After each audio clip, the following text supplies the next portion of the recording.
Gather, veterans. It's time to join the fight. The long war begins.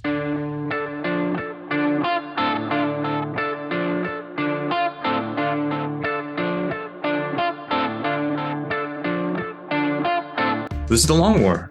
I'm Rob Bear, and joining me once again are my partners in crime, Kenny Boucher and Wyatt Turk. What's up, guys? Yo, Doug, great to be here. Hey, what's up? Did y'all just hear my cat? Yeah. You waited too long. Yeah. Blew your window. Sat there for like 2 straight minutes. I was trying to find a restream. I don't know. Anyways, I was having a hard time finding the comments, and, you know, she talks in all caps, so it is what it is. So, big, exciting day. Did y'all get any of that Canadian spy dust down your way? No. Or is that only here? No. I mean, not yet anyways. We're going to shoot it down. We got to shoot down the spy dust. I don't know what that is. I haven't turned on the internet. Oh, you know when like your whole state was on fire? Yeah. It's like that, but it's like Canada's on fire and they're like wafting it down to the East Coast. Yeah. It's like hazing. Looks like Silent Hill all the time. It's actually not, and it wasn't that bad here. It was, I noticed it because they burn, like the base will burn, control burn the underbrush in the forest and stuff. And so like it'll get into the air and you'll kind of see it, like, but it's pretty high level. And I was just like, that's weird. I didn't think base was burning because it's not ideal conditions, and right, they don't take any risks. And then I was like, that's really weird. And then I saw the pictures on like CNN of like New York City with like people with their lights on driving around. I was like, oh, Silent Hill. Perfect analogy. Good job. Yeah, basically.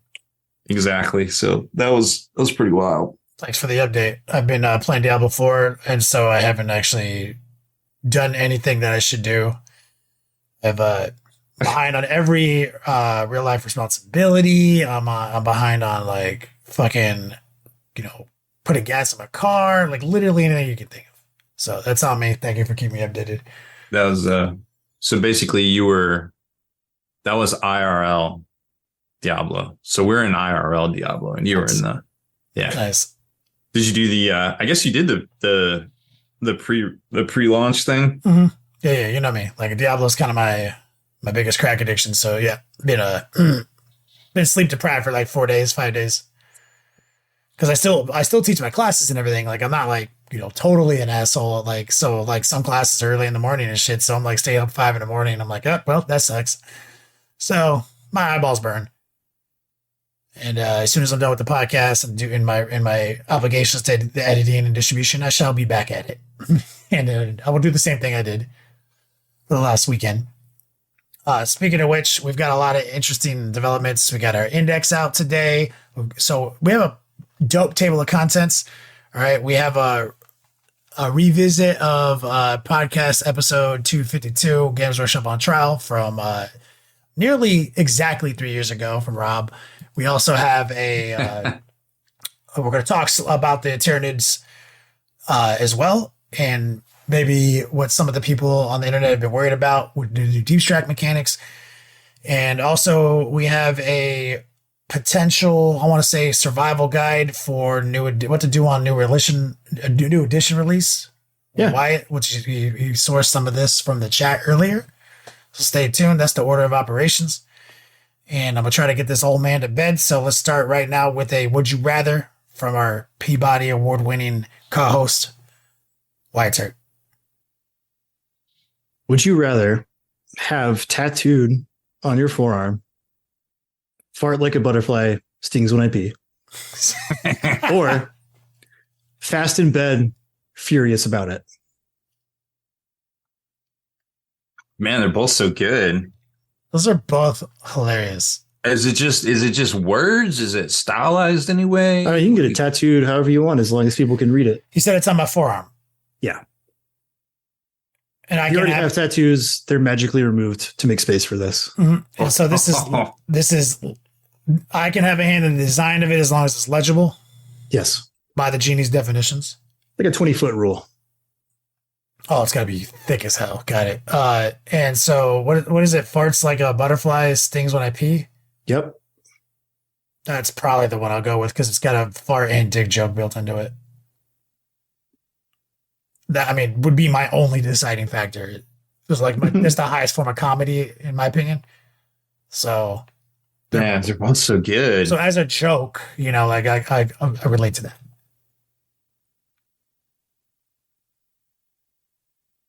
I don't know. I'd probably just flip a coin at that point because they're both pretty good. But also the statement that I'm making is more accurate and true.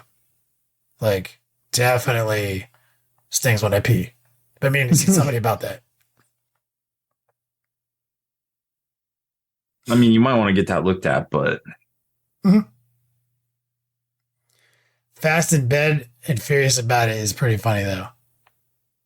Oh, that's hilarious. Can he get it can be huge on his arm, but it could also be a word bubble and you can have a portrait of Vin Diesel there saying it. As long as it holds up to the 20-foot rule, sure. wait, 20 people have to see it from 20 feet? I have to be able to read it from 20 feet away. Dude, it's like 1 inch for every 10 feet Yeah, so to be able to read something. So the genie's gonna have to amp your arm up for you with the magic. 2 inches. Dude, I mean, I have 2-inch block lettering. That's about 2 inches. Yeah, but Rob's arms are skinny, so there's not so not even that. That's a lot of words. So- like it would literally have to take up your whole arm. Like, yes, don't worry, it's magic. The genie will buff you up. You'll get a free right, forearm increase. no, but what I'm saying so, is, like, Rob, what I mean is like it can't be in a script or format that would make it like illegible to a point of like trying to loophole it. That's what I'm saying. Because some people be like, "Oh, I'll just write it in graffiti letters. Nobody will be able to see what it reads." oh no. Okay, so Try to maybe the avoid the 20-foot rule is a little. Yeah, I don't think that's realistic. So that's not because then realistic. It has it to would be look legible. like the eye chart. Has to be clearly legible, and you can't mask it and make I it. gotcha. Can't make it like some wild style graffiti art that looks like tribal something. Yeah, you have to wear it loud and proud. I'm okay with that. So yeah, so which one speaks to you? Probably the same one as you, to be honest. Because dick and fart jokes are hilarious. Yeah, that's the right Kind of answer. are. Yeah. It's a good, easy one with really fun overtones. No, I'm gonna die at the hands of a chicken when I'm 80. Or The chimpanzees. I gotta have some going fun back. ones, so the real nasty ones hit all the harder. not trying to get my face eaten off by a chimpanzee with a katana. Thanks, man. My life has Why? been improved and enriched. Yes. And a Quagmire. Double the win. Let's kick it. Oh, is the tattoo free or just magic's on the Yeah, arm? it's free. Yeah. Cool. Because I'd be worried about that. Let's kick it over to Rob. Rob, let's do some news, and we've got a lot to cover. So Yeah, I just wonder stop what I just really want to know what Genie Ink costs. Yeah, so lots of stuff to talk about here. So let's just run down the news real quick. Obviously, pre-orders for Leviathan are going to go up on Saturday here in the States, 1 p.m. Eastern. There will, of course, be some freebies on GW's site. I think it's the acrylic tokens, and you get like it looks like they were paper, like a paper board. They call it a board, but it looked papery. Anyways, those are the exclusives now.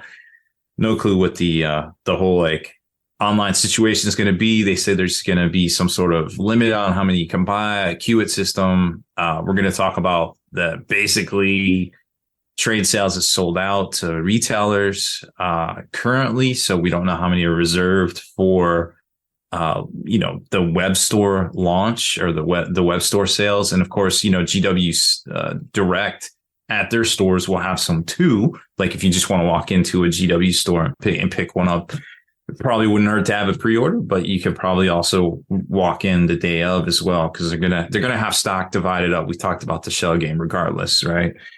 So if you can't find it at your local store because they got super allocated, you can get it other places, of course.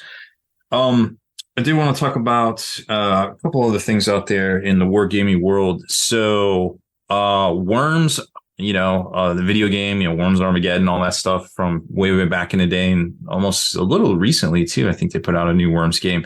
Is getting a board game from Mantic. They just announced that it's going to go up on, I think they said it was Kickstarter, one of the crowdfunding platforms this summer. So that might be pretty fun. just some funsies to pick up and play. Yeah. Hopefully, Be kind of wacky. Yeah, I mean, the Worms games are always super wide. The little salutes and the things they would do after they shot or got killed. You know, you're like, those are things that always crack me up. And Mantic does a good job with their board games, I feel like. So I'm really excited to see how that one looks. And I just realized today, too, if you guys remember Boss Monster, the kind of 8-bit style card game scroller that you were actually, instead of the hero trying to kill the boss, you're the boss trying to kill the heroes, right? That turned 10 this year, of all things. Wow. Yeah, so pretty wild. Time is definitely flying. Man, oh man. So if you're a fan of Star Wars Legion, lots of big news this week. There was a points update. So, and errata, and they put out new documents and the FAQ and new documents for the Blizzard Force Battle Force. So it seems like there was some double nerfs. There was some, they took out Operative Vader from the Battle Force. So, kind of we've seen in 40K and we've seen in Magic when the same lists are winning and in the top 8, there's probably an issue. So there has been a bit of a correction to Star Wars Legion. And some folks are upset about it, but I think I see the point some folks were making, but I think overall it's probably a good update. Some things that weren't being used are probably going to see a lot more play, like some of the Rebel stuff. Some of the Separatist stuff seems to be in a little bit better of a place. So there was a little bit of stagnation. So it's, good on AMG for doing an update and trying to kind of soft reset or equalize things again. That's going to be really interesting to see. I guess the next big event would be Gen Con, if I'm tracking right. Or there might be one of the Frontline Gaming events, maybe LSO. Maybe there's going to be something at LSO. I have to actually look now. I think there is. Hasn't historically been, I mean, it's only been going for like 2 years, but there hasn't been a GW presence at Lone Star the other 2 times, but who knows? Yeah, I mean, they're always adding stuff. And I guess since we, I did want to mention too, so there's Legion Points update and errata, and then today they put out rules for Logray, Chief Medicine Man for the Ewoks, and also there is a Battle Force for Ewoks. So if you want to play the Bright Tree Village Battle Force of all Ewoks and some Rebels, and of course 3PO got some new rules, and Chewbacca took over an ATST and gets to go ham. So cool. How dope is that? Those rules are out today, and then all of the miniatures will be coming out next month for the Ewok Team Ewoks, Team Angry Death Bears from above. Since we kind of touched on it already, Frontline Gaming's Las Vegas Open 2024 tickets will go on sale Saturday, along with tickets to Long War Doubles for LVO as well. So we just did some fresh artwork for the team trays. So check that out as well. Did you guys get the mat like preview? Yeah. Yeah, it looked good. You guys are both in the same. No, I meant with the Frontline artwork or the LVO, like it's the preview for the cart. Oh, Kicker did send me like a link, and I didn't look at it. Oh, okay. Yeah, it looks good. It looks good. I was playing Diablo 4, dog. We were fucking. Sorry, I won't bother you. You know how hard it was for me to stop playing Diablo 4 and make that deadline to generate that art? Like, I was going to do that shit. Like, yeah. I mean, I didn't expect you to do it, like, to be honest. It was hard, man. It's going to be one of those ADHD things where I'm like, yeah, I'm going to totally do this the second at least my brain gone. Nope. I made it happen. Hit up Kicker. I like how behind you in your office, it looks like you've made like a pillow for it with some blankets. That's for Saren. It looks like he's been sleeping. Do you like curl up in there and play Diablo all night? No, that's so that Saren can be in here with me all night because she wants to go to bed. And so that's actually like a little fort, for her. There's a pillow under it and everything, so she can stay under there while I'm playing Diablo until like 6 a.m. But yes, you're on the right track. So yes, I'm pretty excited about the LVO new playmat. And shout out to Wyatt. We forgot to talk about it last week. What's that? We were supposed to.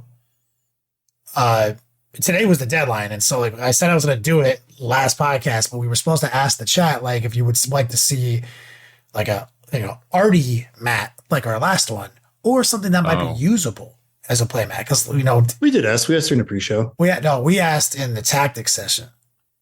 We forgot to ask in the podcast, even though we said we were.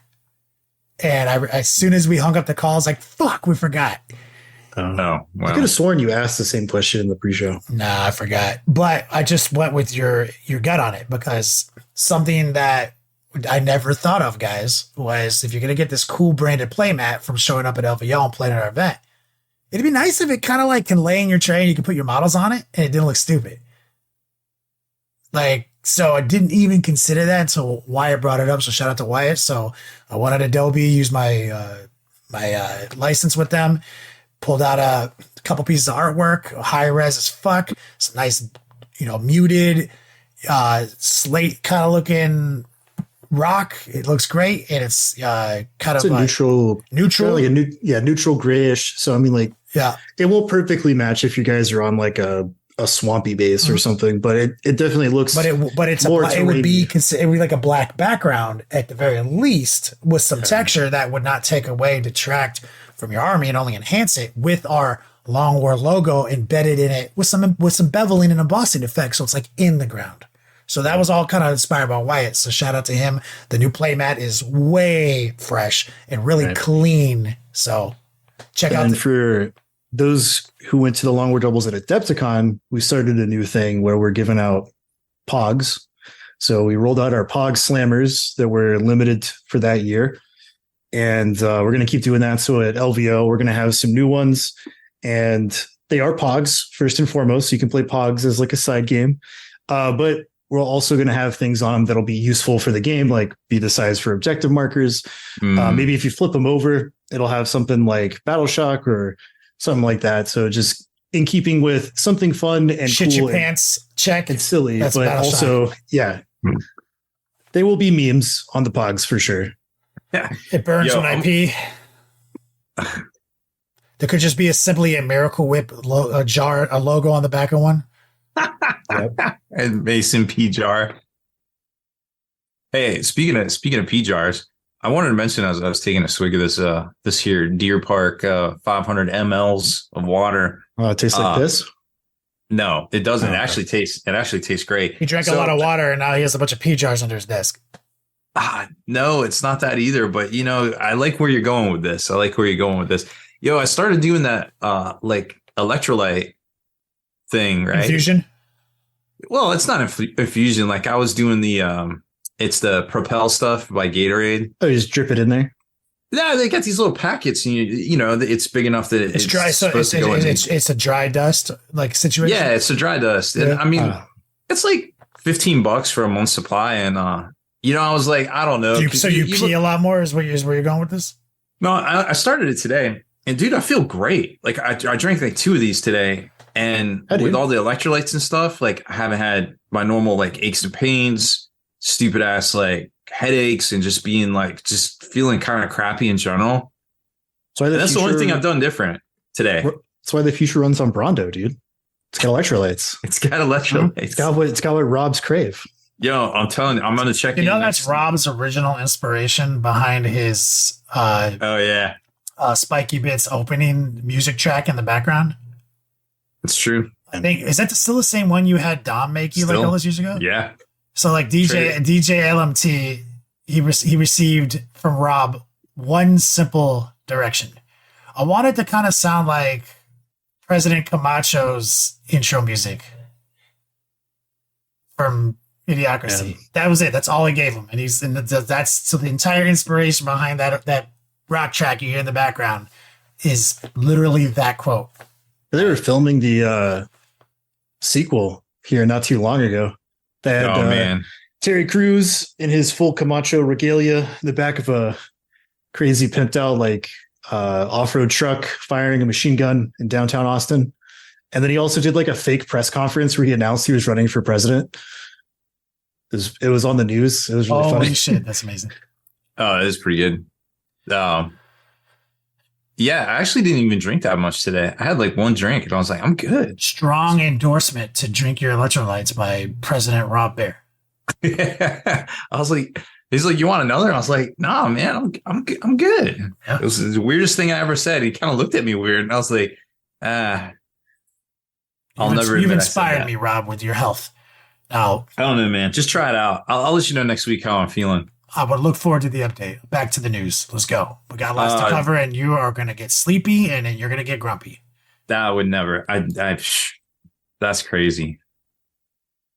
Where are we at on things? There's so much to cover here. All right, so we talked about Star Wars. Dark Age Designs, the awesome artist studio behind those jet bikes. You might have seen the ATV buggy. They did a speeder. I know I'm forgetting something else. They did something else too that I'm forgetting right off the top of my head. Anyways, they've rebranded as Apex Designs. They're going to do more original designs, which I think is a great idea. And their stuff looks great. Very kind of like a cross between Astartes and like Admech-y sort of, like some EVA helmets. So definitely check those guys out. Apex Designs. Hardcore Minis is having a 50% off sale on all their resin products. They're going to try to transition over more into digital. So if you've been looking for any of those cool orc alternatives, or they have a lot of great Imperial Guard, expendable / some of the crew or some of the, popular movie character miniatures, now might be a great, time to pick them up. So check out their website, hardcoreminiatures.com. We talked about LVO. Battle Foam just put out a thing that they're coming out with a new pack. It's called like the Tactical Pack. It's designed to hold like a small skirmish scale game and like the cards and the dice and everything that go with it, which is really interesting. And I just really didn't get a good look at it because it's a video. They don't really have an article, but it will go live on Saturday as well, the 10th. If you got into Shatterpoint, Star Wars Shatterpoint, it has been a bit of a change to the release lineup, unfortunately. So I don't know exactly what's going on. There really wasn't a lot of, reasoning behind it. But the new release schedule is going to be as follows. July 7th will be the Plans and Preparation expansion, which is General Luminaria squad pack, and also the Jedi Hunters, which is the Inquisition from Kenobi. Mm-hmm. They will be on sale, along with the You Cannot Run dual pack, which was also basically Kenobi as well, with Obi-Wan and Vader, which Vader doesn't have rules or anything yet in Star Wars Shatterpoint. So it's all like Clone Wars era right now, right? Yeah, it's all Clone Wars, but that guess would be the different era, I would assume. I mean, I'm sure they'll add stuff to it eventually because that's like part of the vision. Well, no, they are. Like, we've seen the expansions, but it's weird because this the You Cannot Run dual pack, that it would be the first in a different era. Like, so you would be able to get Vader, but you couldn't play Vader because there's no other models in that area yet besides Obi-Wan, which wouldn't make any sense either. So I don't know how they're going to do it. I think it's more just a display piece. Yeah, I mean, it's a really cool thing. The new Shatterpoint scale for Obi-Wan and Vader looks super tight. I mean, I pre-ordered it because Vader and Obi-Wan looks cool. Yeah.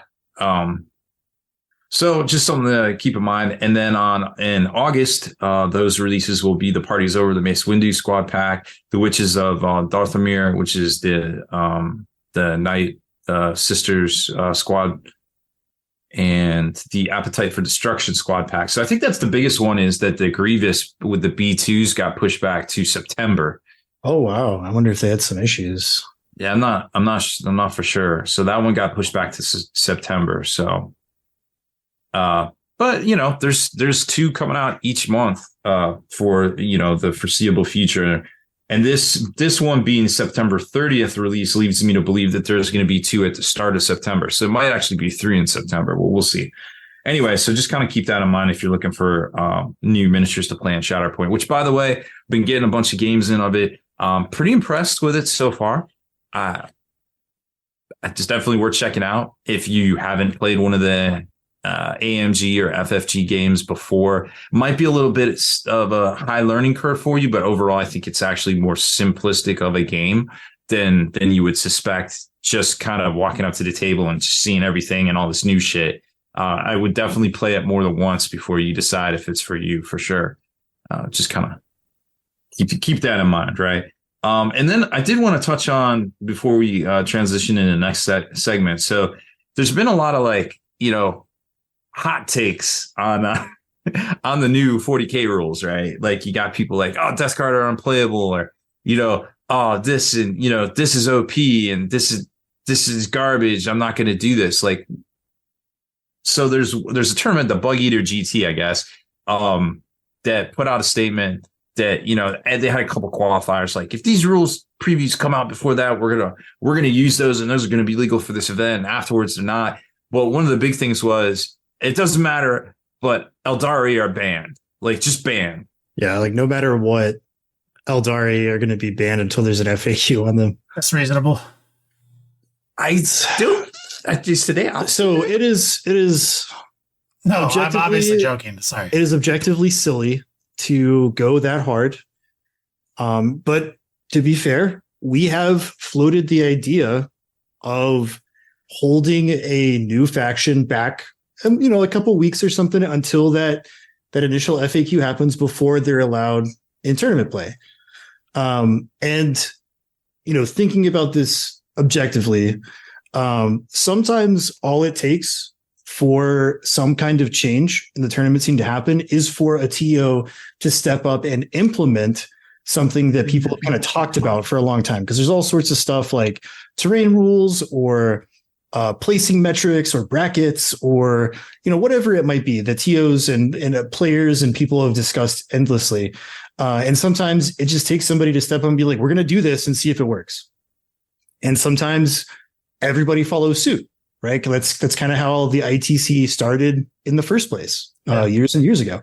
But the downside of that, the double-edged sword, is that if you do that and it's preposterous and nobody wants to get on board, then you get embarrassed online and look like a fool. So I can respect the gumption that it took to be like, I don't think Eldari is in a playable state for tournament play until they get FAQ'd. I can respect the TO being a smooth operator of his own IP, or their own IP. Like, this is my shit, and this is my vision of Warhammer 40K. This is why I put action to words, and I stepped up and I run this shit. So I can respect that stance while disagreeing with the banning, yes, of a faction, but not unprecedented, and also not a real big deal. Like, how long will the edition have been out if it goes that way? So if I remember the dates correctly, the tournament is like the same weekend as retail release, the 24th. I mean, they're in a bad spot no matter how you slice it. And honestly, agreed, silly. I would never do such a thing because of the phrase I refuse to utter on this podcast that we mentioned in the pregame show. I will simply say it must suck to just, wake up in the morning and just not, be willing to rise to the challenge of competition and have to just ban shit. Yeah. All that being said, my personal opinion is that I think that when the new stuff hits, like a new codex, or in this case, the new edition, you got to get game data. You got to get a lot of game data. And that's what tournaments are great for, is because you'll have 100 people each playing 6 games, math that out to the total number of games played. You can look at all of the metrics and everything. And then you can say oh, okay, so this looks a little overtuned. This looks a little undertuned. And you can really go out in the weeds and see it's not necessarily their army rule, but maybe this combination of data sheets, that's the problem. Maybe that stuff needs to get taken care of in an FAQ. But I do say see what happens, because things can be overblown, right? We all remember the Hammerhead gunship crisis, and turns out, Tower strong, but it's not quit the game OP world ending that the internet made it sound out to be. So, I mean, I can respect his move, but I do think it's silly. And I think just rules wise. I think most of it's centered around devastating wounds. Most of the controversy. Yeah. And so currently in 9th edition, things that do mortal wounds have been kind of almost all after fact capped at 6.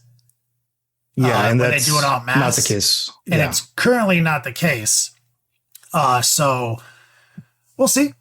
Let it win. Right. And let it oppress you first. Let it become OP all over your face first before you fucking decide it's OP. Yeah. Yeah. So anyway, sorry, Rob. It's silly. I agree. It's a little silly, but it was definitely worth mentioning. I mean, yeah, good on them for taking a risk, but I don't know if that was the right call right now. Maybe down the road, but right now I just can't super get behind that. I kind of feel like the proper move would just be like bite the bullet and have the event be 9th edition because of the unfortunate date crossing. Yep. Or just be like, yo, we're just going to do the honor system and let everybody show up with 10th edition stuff and just kind of see what happens. It's super unfortunate there, yes, agreed. That would be my advice. Don't even fucking entertain the idea of 10th edition. It's just going to be a shit show, man. It's too soon. And so unfortunately I've played in lots of events that, when this happened, I guess it's happened mathematically about 6 times to me now that I've gone inevitably to some event. Earlier, I was like, it's happened too many times to count. And then Steve from chat was like, you can't count that high? And I was like, no, I guess I can. So how many editions have we had? Oh, yeah. Like, well, since like I started playing, I guess it's happened to me like maybe 6 times now. So it sucks playing an event in the old edition when the new edition just dropped. But better to do that than try to create some nonsensical version of the game that no longer exists that you're trying to make exist. It just utterly destroys the prestige of whatever you were trying to do. Agreed. Back to Rob. Sorry. President Rob Bear. That was all I had for well, I guess we could talk about allocations. Yeah, talk about your allocations real quick, just because I mentioned earlier the After Hours episode 252 of this podcast. Games Workshop on Trial. That was nearly exactly 3 years ago for the Indominus box release 9th edition. So we put GW on trial in a really good episode of the podcast. Actually, one of our most popular episodes. You want to go revisit that, episode 252, and then you can go and listen to that like after you hear this. And so essentially, we were pretty harsh on them because that's when allocations started. We made a lot of wild speculations on why it was stupid and why they might have done it, though there was no evidence outside of our own opinions, as you can see from a very well done episode. We had it's well done if you haven't heard it because Mike Hospital was there. He was keeping it like legitimate to the title. And so it's been 3 years, man, and it's kind of, go back and listen to that. And you can kind of just see like, God damn it, GW. Anyway, Rob. Yeah, history has a weird way of repeating itself. So I think everybody was very optimistic for the launch of Leviathan that the wheels wouldn't come off. And it looked like things were going great, and stores are like, oh dang, I'm going to be able to have a good month after all these months of terrible allocations and not being able to get product. So GW sent out a cryptic email early Monday morning saying that we're going to call stores to get your pre-order numbers between now and Wednesday. No information about what the price was or anything. And then about 4 or 5 hours later, they sent out the pricing email, right? So you already know, like, it's okay, sure. So already starting off a little weird, but all right. And then they just started calling stores. Like, as soon as the pricing went out, they just started calling stores. And it seemed like they had a really good idea. They had some sort of number. Like, I don't know how they arrived at this number, but they crunched some sort of numbers, did some sort of math. And they're like, yo, the optimum number of these boxes for your store is X. And it was divisible by 3 because there's 3 of these per case. So they call these stores and they're like, hey, Larry, you're going to get, our numbers say you want 54 of these. And dude's like, okay, cool. I'm down. Or nah, that's too many for me. I just want 20. But really what people were asking was, are these guaranteed numbers? And they're like, yep, no caps. These are your numbers. And they're like, okay, cool. So I'll take whatever. And they called everybody that day one and then billed everybody that they called that day and sent out a Terminator standee, sent out a demo copy. Some people allegedly got multiple demo copies depending on how many they bought. And those were in the mail. Some people got the standee the next day. Some people got the demo copies on Wednesday, right? And Tuesday, they started calling other accounts. Now, if I had to assume, I would say that they started with their biggest accounts, went to their kind of in-between accounts, and then went to maybe like the lower end accounts. But every rep is different, so it's really hard to say for sure. So they called a bunch of folks on Tuesday, locked in some numbers, maybe threw out some freebies. There was some pre-order freebies for stores, but regardless of how many you ordered, supposedly you only got a maximum of 15 of these deployment zone markers, which are cardboard punch outs, and dice trays, which the little snap together kind of neoprene type deal so that you can flatten it out and put it in your bag and then pop it together to, actually contain your dice. You've probably seen that design. There, 8 and 15 of those respectively, no matter how many you got. So I guess you just reward your best customers with that, right? And then Wednesday rolled around and I started getting messages and they weren't good. They were like, I got 3. I got allocated 3. And the stories went that they had to allocate. They would have run out, but they had to go back and grab allocation from some of the folks that hadn't been billed on Tuesday. So stores started checking in and saying, hey, they told me I was getting 50, but now I'm getting 20 and stuff like that, just to have enough for the stores that they're calling on Wednesday, right? So the pre-orders are already done. All the numbers are supposedly locked in now for stores here in North America. So obviously it went from really, really good to really, really bad very quickly in a matter of days. And how you could even fathom. I mean, any store, sure, I get smaller stores, maybe, a case of 3. But I feel like the smallest store still is going to sell more than 3 of these starter boxes. It just doesn't make sense to me. It just doesn't make sense. And then, we kind of dug into a little bit on the pricing. We all know that GW, obviously, US dollars to Great Britain pounds never works out the way it should currency conversion wise with Games Workshop because they employ a tactic called arbitrage to kind of pad their sales numbers. So $250, or excuse me, 150 pounds, which is what it cost in Britain for this box, in the States is $186. And just to put that into perspective, the cost of this box to retailers is $162. So you can nearly get the box at wholesale cost by correctly converting your money to Great Britain pounds, which you're not allowed to do because if you're in Great Britain, you're not allowed to sell and ship these boxes to America. Now you could get savvy and you could get your buddy that lives over there to ship one over to you. It might cost $30, but what's $30 at that point? You're still ahead somewhat, right? So just keep that in mind.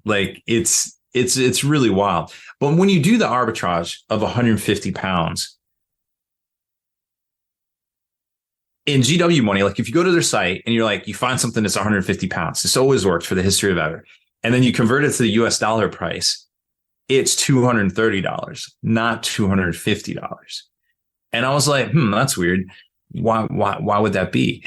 Why did they just add an extra $20 to the price to make it $250? And then when you start digging into it and you start doing the math, you figure, hey, the States might get, between 50 and 60% of the stock, which would be about 45,000 units. estimates have come in that they produced roughly 75,000 Leviathan boxes, which is down from the Horus Heresy boxes supposedly at 100,000, which are still sitting on shelves and still in the warehouse, is still available to this day on GW's website, which probably explains it. So maybe a little bit of, hey, maybe that was a big number. Hey, maybe we don't have production capabilities at this time. Let's go with 75,000. So if you figure 60% of that came to America, that's about 60, 45,000 units multiplied by $20. You're looking at nearly $1 million. And while $1 million doesn't seem like a lot in the scheme of things to a company like Games Workshop that did multiple hundreds of million. Yeah, they're like a pseudo $400 million company right now. Right.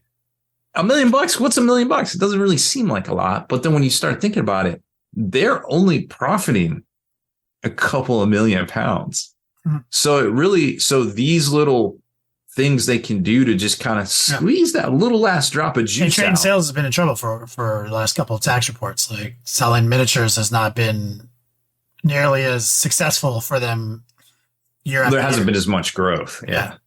So that makes perfect sense. I mean, they inflated their normally already unnecessarily inflated number further to kind of like you speculated to like either in case it doesn't sell as much, right? Or they didn't make enough. Either way, and like we mentioned on the after hours is like, in business, right? You're supposed to figure out how to make something cost as little to make as much profit as possible. Then you're supposed to like hustle and brand, but and try to get people so interested in your product that you have to scale up production to meet that demand, right? And then if you find yourself in a situation where like the demand drops and you've overproduced, you got caught left holding the bag, you got to figure something out. Dumpster wars comes to mind, but then going back to step one and try to like eke out every dollar off the same amount of sales is typically not advisable. Like as far as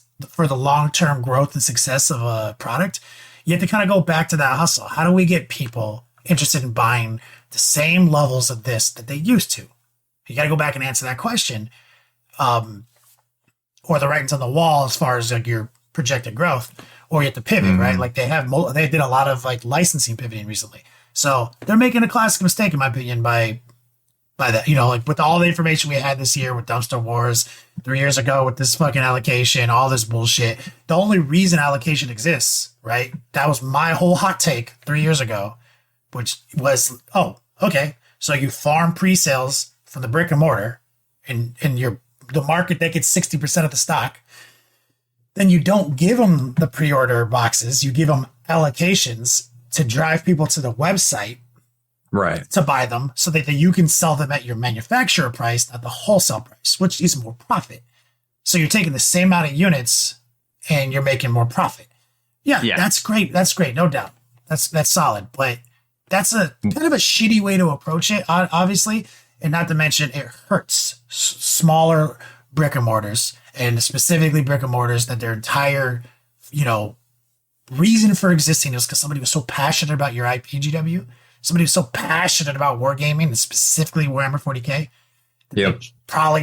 They were probably like a retired somebody who took some of his personal savings into it. Might not even be like a dope businessman, but he just wanted to create a dope place that people can come and play your fucking game and have a community.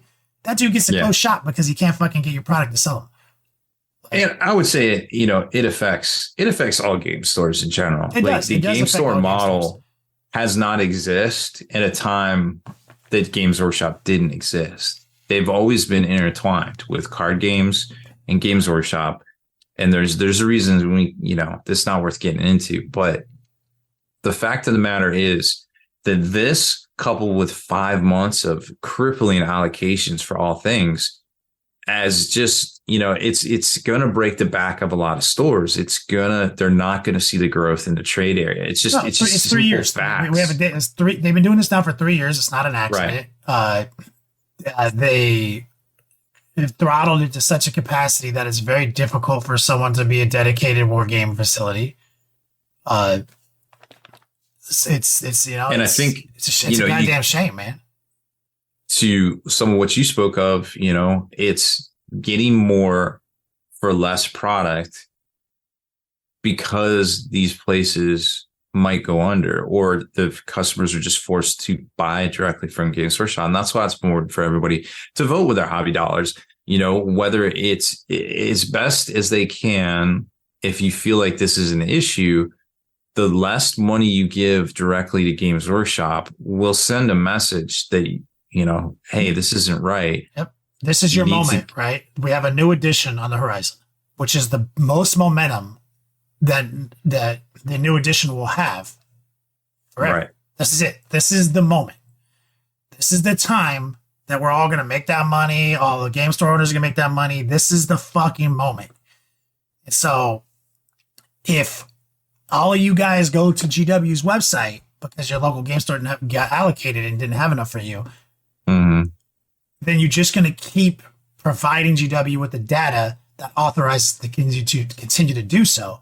And then one day when your game store suspends, Friday night game nights in lieu of Magic the Gathering nights and shit like that, and you find your community dwindling and relegated to Discord and showing up at each other's houses, and you don't have a place to paint even because they're getting rid of that fucking bullshit, GW shit that takes up space on their shelves because all they have in stock is the stuff that doesn't sell anymore because they can't get the new shit. Yeah. You'll know why. It's because we kept falling for the FOMO. We kept fucking, going to their website and getting the fucking shit. So I didn't buy Indominus in real time because my game store didn't have it. And if my game store doesn't have Leviathan, I'm not buying it. You have to sacrifice. That's honestly what voting with your hobby dollars distills down to. Can you go without something that you really want? And I'm not saying like your specific local store. You can support a local store in another state, bro. Like community's community, man. You can call up someone in fucking Robstown and be like, yo, you got 50 of them? Can I buy one and pay you to ship it to me? That supports the fucking community. Anything, whatever it takes. Take your game skills and game this shit and find a way to get that box without fucking going to GW's website. Or even paying a premium because we don't even know, that might happen too on the web store, depending on what happens with the queue and the stocks on there and things. But regardless, at the end of the day, always vote with your hobby dollars if it's important to you. I mean, obviously, if you want the product, you got to get the product. Hey, get it. But just, history is repeating itself once again. And it's going to keep doing it until we, the message gets across that, hey, this isn't working for us. So we'll see. Thanks for the update, Rob. You're welcome. Again, guys, can go back in time if you want to. And I was actually going to do that tonight after I edited today's shows. I was going to go back and re-listen to episode 252 and see how it stacks. See what we were saying. I want to remember the details, when it was all so new, But what we've got now is we're going to segue into the tiered discussion before we segue into our new edition segment. So, we're not going to take up too much time with this segment because, as mentioned earlier in Tactics, no one on the show is really particularly hype on NIDS. And that's kind of what you're waiting for in Index 40Ks. You're kind of waiting for the thing to drop that you're fucking hype on. Like, we have no source, experts here for NIDS. Me and Wyatt are famously not into NIDS, even aesthetically. But some things did come up on Tactics today. And, we were looking at different data sheets. We looked at the new Moloch, and the Moloch has some exciting new rules, which the internet's already been talking about, where he, classic Moloch, do what he do. He's got a deep strike mechanic. He can show up. When he shows up, he does a bunch of fucking mortal wounds to motherfuckers within 12 inches. And also there's a stratagem that they can play that lets him do it in the opponent's turn, not only his turn. So you can jump up, your opponent can go, and you can jump up at the end of his reinforcement step and fuck him. So there's a lot of excitement there. Very cool, very on brand. But some people have been worried about turn one deep striking because he has deep strike in his data sheet and it does not define a turn mechanic.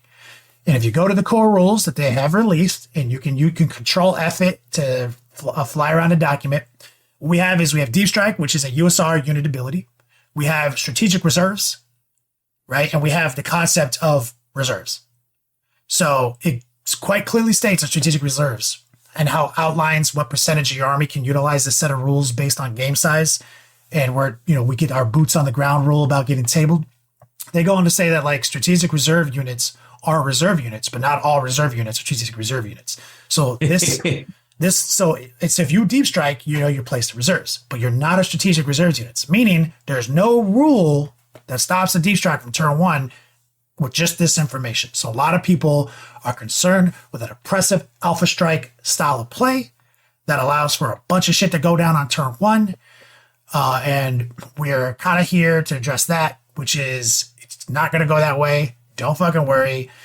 This is how 8th edition started. They let us do that.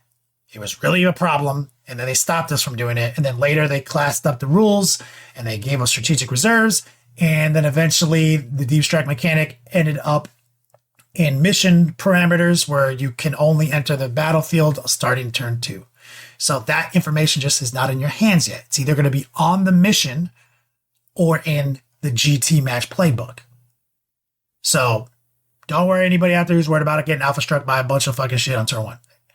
It's not, GW hates that. We're not doing that. Do you think that covers it accurately, Wyatt? Yeah. That's long and short of it. 10-4. Yeah, and also to chat, I'm not saying that turn 1 deep strike even ruined the game of 8th edition. What it does is it creates field badsies, and GW has a strong opinion about that. If you use a way to play the game effectively, and you can change the way something works so it doesn't just make somebody feel like the fucking game is over right out the gate, they will make that change. So that's what turn 1 deep striking was doing in the beginning of 8th edition. It's making people feel really shitty about the game they were about to play. So Wyatt people love that. They do. That's something they've been committed to since day one. Oh, yeah. So Wyatt has a cool segment today. He workshopped it earlier. I think we're calling it Wyatt's New Edition Survival Guide. Yeah, there you go. Yeah, so we sourced some questions and different comments from the chat during the pre-show to go over. So first and foremost, a lot of people maybe listening now, or just like people that in your community, they may have only been part of our community for this edition. They might be that new, right? I know a lot of people that were brand new to Warhammer for 8th and 9th edition. So this might be your first new edition changeover. And if that's the case, don't worry. Biggest thing is chill out. Like, take a step back, chill. There's a lot of stuff flying around online. There's a lot of people whose full-time job revolves around the YouTube algorithm, where they are forced to put out content on a daily basis and get your views. And so they say some wild shit. There were people putting up how to play 10th edition before the full core rules were even released. So they didn't even have half the core rules, but they're saying, here's how you play 10th edition, right? So just chill, first and foremost. Like, it'll be okay. We've been through 10 of these at this point, so it's all right. So new edition, going into a new edition, what should you do? First and foremost, after chilling out, is get your rules, gather them. We're all going to have access to the core rules without having to buy anything, which is fantastic. It's the first edition we've had that, right? You're also going to have all your data cards and all of your points at your fingertips without having to spend a dime. So get those together. Take some time to read the core rules, right? So this is something that I've brought up in the past because it happens with every edition. A lot of people, their first inclination is, I want to play. I want to start playing the game, right?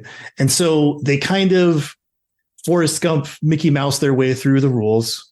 And that creates a lot of bad habits, because if you're only covering things as they come up in a game, there is so much information that is left out that you don't know. And so you form a lot of bad habits. You learn rules wrong because I didn't read it, but my buddy said he read it and he's saying that this is how it works. Well, he didn't actually read it. He heard from a guy on Reddit who said he paraphrased the rule, right? So nobody knows how anything works in that situation. So the core rules, they're short, they're sweet, they're to the point. They have a lot of bullets to summarize the paragraphs that you're reading, but like take the 10, 15 minutes that it'll take to read through it, and just sit down and read them and then go and play. Right. After that, having hobby aids is a really good thing. We're big game aids. We're big fans of game aids here on the podcast. We are. Rob has tons and tons of aids. Dude, I got aids everywhere. He is riddled with aids. I am. Get your game aids. There's a lot of great companies out there that you can support, that keep our community thriving for, basically anything you can think of, right? Like we have our boy J15 over on Etsy that makes the best wound counters and magnetized measuring tools and all that sort of stuff. Like gather some of those up, right? We have a lot of new things happening in this edition revolving around universal special rules. So having a token that has a USR on it that you can place next to a unit as those come up in a game is going to be great for yourself so you don't forget, and great for your opponent so they don't get bamboozled by something that they forgot. Especially some of the new things like Battle Shock, some of the things like psychic buffs, characters being attached to units and conveying rules to them, all sorts of stuff. Counters and tokens are going to be ubiquitous for this edition, so I recommend getting a hold of some of those. And we also have the new data card system. And this is fantastic. So gone are the days of having to go to page like 45 in your rule book and look up what this thing does. Like you can have that all at your fingertips entirely for free. One thing I plan to do is take your data cards that exist in your list. So like you don't need all 94 or however many Tyranid data cards with you at all times. You only need the ones that are in your list. And I'm going to print those out before every tournament or every event that I go to, and just take a highlighter and highlight what war gear those units are equipped with. So that way, when I get to the table and somebody's like, oh, what did you bring? I can just hand them 10 data cards or 7, 5, whatever it might be, and say like, this is my army list. I have this, that, and the other enhancements, and everything you see highlighted, that's their war gear. And you can just keep those because I'm going to have a bunch. And so that way, as we're playing the game, my opponent knows exactly what's going on. They can fact check me because I'm not perfect. I misremember things, and I'll have my data cards try to stop that from happening. But I don't know, if you're like me, I hate that step where you both waste like 10 minutes of your game. Like, this is my list and this is what everybody's equipped with. And these are my relics and warlord traits, and like having to go through the battle scribe list and all that. I don't like that. So having the new data cards, I think is going to be great. Speaking of lists, we had a number of people ask about like army list generation. Like, how do we do that? There was the announcement that we talked about last week, I think, or was it between podcasts? We talked about we talked about it last week. So apparently Battlescribe not going to be in 10th edition, not being updated, right? So like, oh no, what do I do? Personally, I'm a huge fan of spreadsheets. The way that I memorize my army composition and points costs, things of that nature, is the first, week or so that I get the codex or the index or whatever. I'll just make tons and tons and tons of lists using spreadsheets. And even if you don't really know how to use spreadsheets like your CPA might, you can do a lot of really cool things really, really easily on spreadsheets. Because basically the only thing that we get with Battlescribe is a UI, and being able for it to do the math for us, saying like, you added this unit, you have this many points left over. You can Google this. It's a really simple thing that you just put into a box. It's like X minus 2000. Then you list the columns that all your points are in, and it'll do that same function for you. So that's what I do to memorize all my list stuff. That being said, spreadsheets are not a unified list format. And one of the great things about Battlescribe is that everybody has the unified format. So I would suggest for the time being, if Battlescribe is not going to be there and we don't have the fabled 10th edition 40K app on release, or it shits the bed and we never use it, Games Workshop is giving out a PDF for free of army list pages, like a roster that is updated for the 10th edition. So I would suggest downloading that, having that on your computer, and then every time you make a new list and you need to submit that, you can just plug your stuff in, print it out, show up with it. Starting a new army. This is a big one. A lot of people have this kind of like hobby mania where they're hyped and they're excited, And, new edition, new army. We do the same thing, like new year, new army, that kind of thing. So people were asking, like, what is better to go into a new edition? Should I start fresh with a new army, maybe a faction you've never played before, or should you keep it the same? Right. And this one's a little bit harder to answer because it entirely depends on how you learn things. So for me, I find that going back to what I'm used to is the easiest way for me to pick up stuff because it's less new information that I have to memorize. So if I know that a bolt gun is strength 4, 0 AP, 1 damage at 24 inches, I'm going to play Space Marines going into a new edition because what I have to learn is to shove out all the old edition information and put in all the new edition information. And so if I have less to learn with my army, the easier it is for me to learn the new edition. Now, some people like to have a totally blank slate. Some of the best players that I've ever seen in the almost 20 years that I've played 40K only started the game with 8th edition. And because they don't have any of that like old edition stuff rattling around in their head, they're able to pick up these new concepts a lot faster and master them a lot faster. So if you're the type of person that wants that clean slate, then like by all means, go ahead, pick out a new army that you've never played before and like get into it. And going into another question that somebody asked, like, what should I get ready for a new edition? Well, we do know that like battle line is a thing, right? Before we had troops, now multiple types of units that we might classify as like a troop, elite, fast tech are going to have the battle line tag, right? And so I would say the best thing you do is have a character. You have to have one. You can have a max of 3. So have a character or a gaggle of them. That's like your favorite new characters from that faction. Just grab them up, paint them. And then make sure that you have the minimum requirement of battle line type stuff, right? So we're going into this new edition with things like, well, I'm going to need stuff with high OC values so that I can hold objectives. And usually that's your troops or battle line type guys. You want to have, a set amount of those. The way that I start basically every army is I have 3 troop choices. That's where I start. I get that knocked out, ready to go. And then I can get into some of the other stuff. And then somebody asked about basing. So we're getting into customizing your army, having cool things because, we have all these different producers in the community that make things that make our hobby cooler and better, like our friend Elric Hobbies that makes some of the best resin bases in the game. And our viewer was like, how do I avoid, kind of screwing myself over with these resin bases? So what? Why would you screw yourself over? Well, so the point I was going to make is for a long time, the height of your model actually mattered in terms of the rules. So we had a lot of those like Grey Knights armies where they have like an inch tall tactical rock, like plinth they were standing on almost. We all remember those. Yeah, you can. Those types of bases. Modeling for your advantage has always been in the hobby. And based on how terrain works in any edition would determine how much of an advantage that really is. And so what you want to be cognizant of is is definitely never model to your advantage, but also don't model for your disadvantage. And so I think that's what he meant, Rob, I think, by like, how do I not fuck myself over? Yeah. So in this edition, the way that line of sight works is if I can draw a line for any point of my model, including the base, to any point on an enemy model, including the base, I can see it.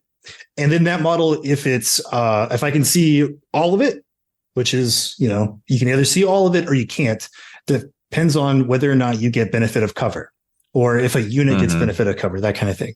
So I would say if you want some dope custom bases, avoid getting bases that elevate your models above kind of the standard. So a lot of my models might have, I would say maybe like 1/4 of an inch height increase one way or the other. And that's kind of where I want to stop. So if you want to do like some corkboard and put that on your base so you can have like some better terrain going on or like some asphalt, different stuff like that, I would try to keep it like less than 1/2 of an inch elevation to raise that model up, because that is going to change the profile of your model.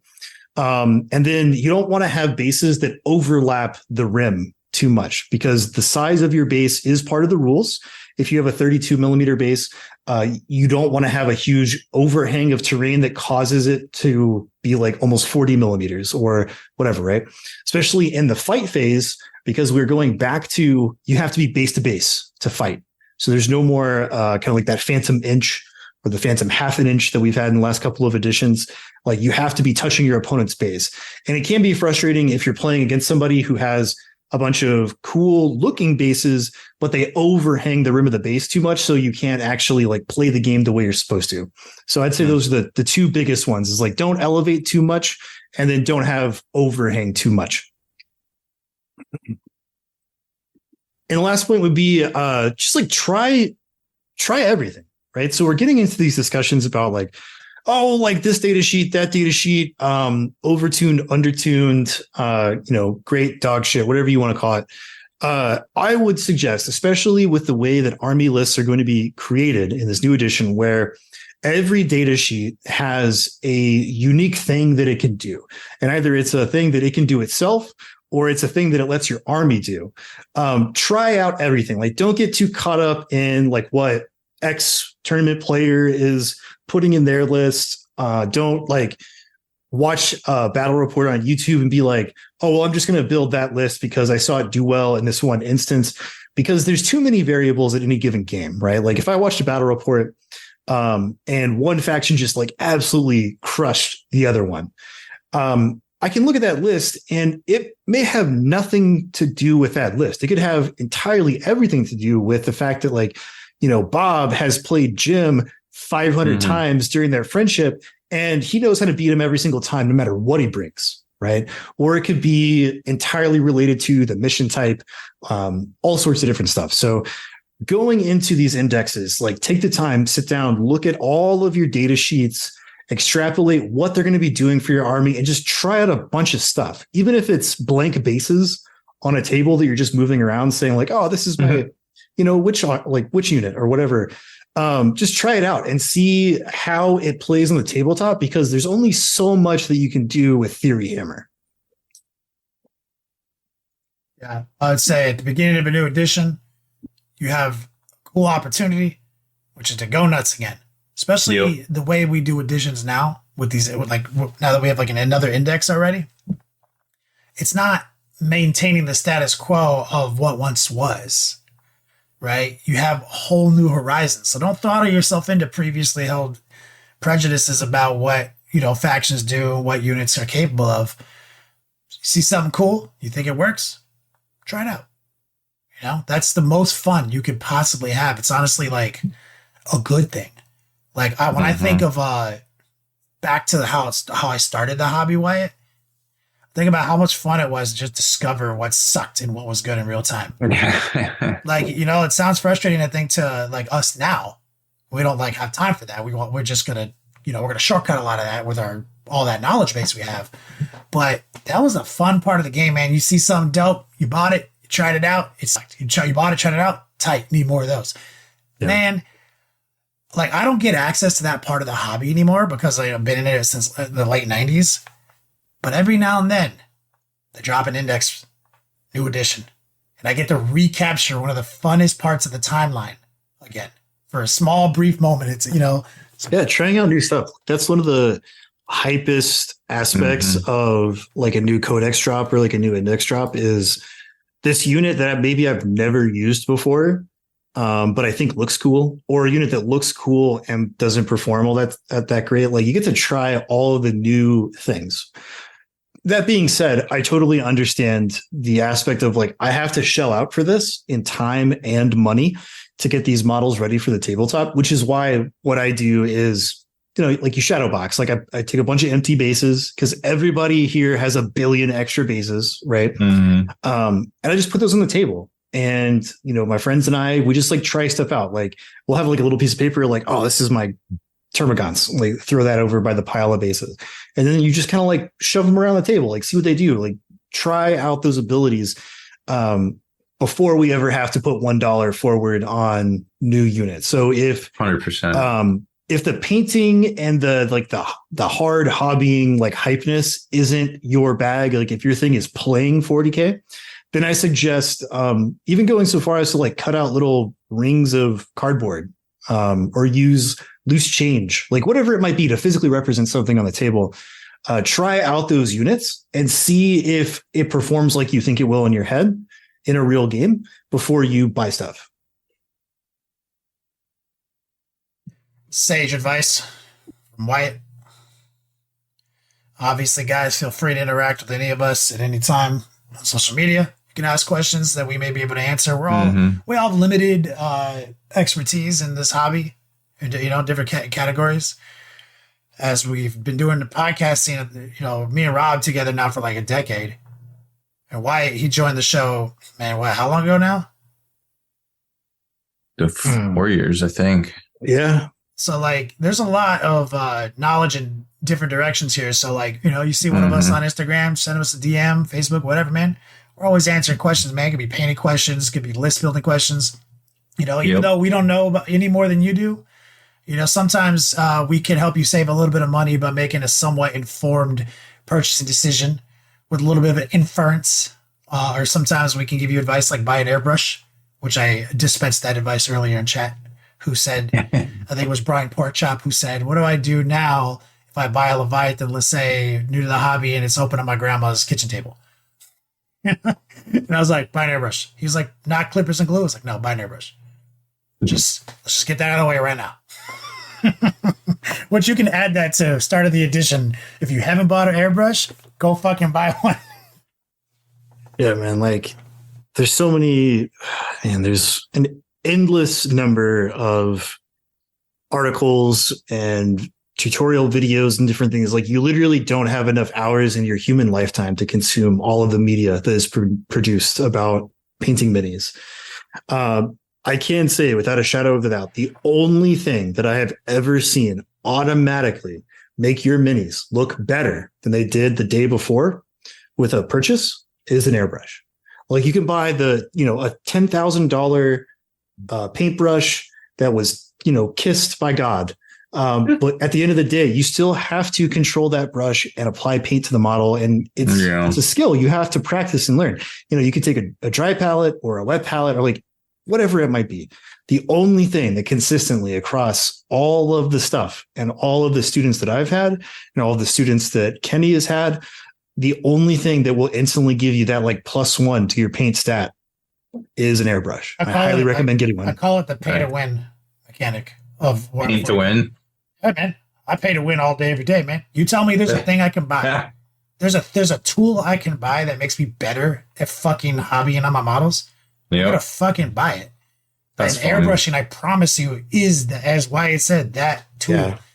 I mean, it's quite literally the difference between like putting a screw into a wood board with a screwdriver and putting that same screw into that same board with like an electric power drill. Yeah. Like, I think I said this on my show the other day. It's like, this comes up all the time on Twitch when I'm streaming. And I basically always say the same thing, buy an airbrush. And I was helping somebody on with their knight, right? This guy's like, hey, I got my knight to this stage. What do I do next? And I looked at it all. I was like, do you have an airbrush? He's like, it just showed up today. And I was like, looks like you rattle can this with Death Guard spray paint. He's like, yeah. I was like, okay. Step 1, is it resin? Was it 3D print? He's like, yeah. I was like, yeah. Dump that shit in some degreaser. That's step 1. That's your fastest access. And dude got it. I was like, it is going to be faster for you to plunge this model in simple green for an afternoon, scrub it down real quick, and start over with an airbrush than it is to continue the journey from where you are now with your perceived base coats. He was like, and when I broke it down, he was like, holy fuck, you're right.